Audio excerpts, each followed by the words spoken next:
আসসালামু আলাইকুম। Hello everyone, welcome to my channel Tonni's food dictionary. দেশীয় স্বাদের মাছ কার না ভালো লাগে, আর সেটা যদি হয় ট্যাংরা মাছ তাহলে তো কোনো কথাই নেই। তো চলো আজকে তোমাদেরকে ট্যাংরা মাছ দিয়ে কীভাবে দেশীয় স্টাইলে রান্না করতে হয় সেটাই শেয়ার করব। তো চলো শুরু করি।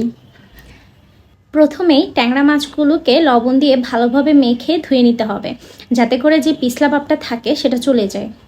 সব উপকরণ পরিমাণ মতো দিয়ে রান্নাটা আমি একসাথেই বসিয়ে দিব।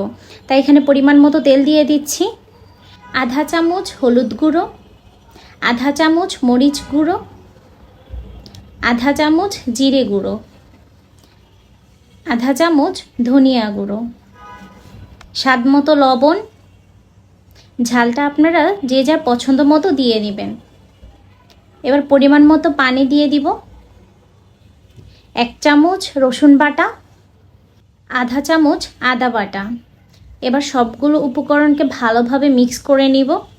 মিক্স করা হয়ে গেলে চুলোটা ধরিয়ে রান্নাটা বসিয়ে দিব। রান্নার মধ্যে আর কোনো মশলা অ্যাড করব না, তাই পরিমাণ মতো মশলা আগেই দিয়ে দিব। এই তো ভালোভাবে কষানো হয়ে গেছে। খেয়াল রাখবেন যাতে করে মাছগুলো ভেঙে না যায়। খুব আলতোভাবে নেড়ে এটাকে নামিয়ে ফেলবো।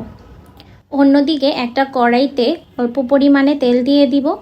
খুব বেশি তেল দিব না, কারণ আমরা আগে মাছগুলো কষানোর সময় পরিমাণ মতো তেল দিয়েছি। তেলটা গরম হয়ে আসলে আমি এখানে 1/2 কাপের মতো পেঁয়াজ কুচি দিয়েছি, 4-5টার মতো কাঁচামরিচ আর একটা টমেটো কুচি করে দিয়েছি। এই তো সবগুলোকে ভালোভাবে একটু নরম করে কষিয়ে নিব।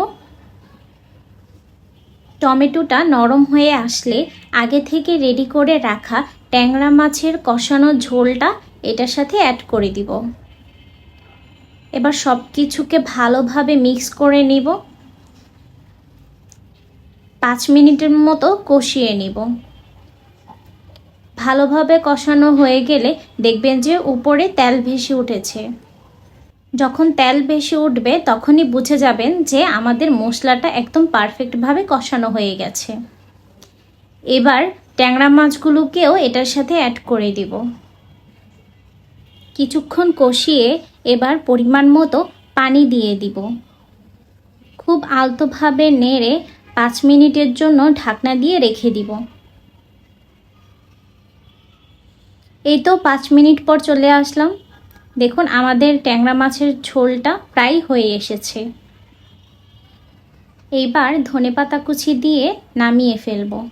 আপনারাও চাইলেই বাসায় বসে খুব সহজেই দেশীয় স্টাইলে ট্যাংরা মাছের ঝোল রেসিপিটি ট্রাই করতে পারেন। আশা করছি ভিডিওটি আপনাদের ভালো লাগবে। ভিডিওটি ভালো লাগলে আপনারা আপনাদের ফ্রেন্ডস অ্যান্ড ফ্যামিলির সাথে শেয়ার করবেন। আর যারা আমার চ্যানেলটিকে এখনও সাবস্ক্রাইব করেননি তারা প্লিজ একটা সাবস্ক্রাইব করে দিবেন। সো আশা করছি ভালো থাকবেন। আল্লাহ হাফেজ।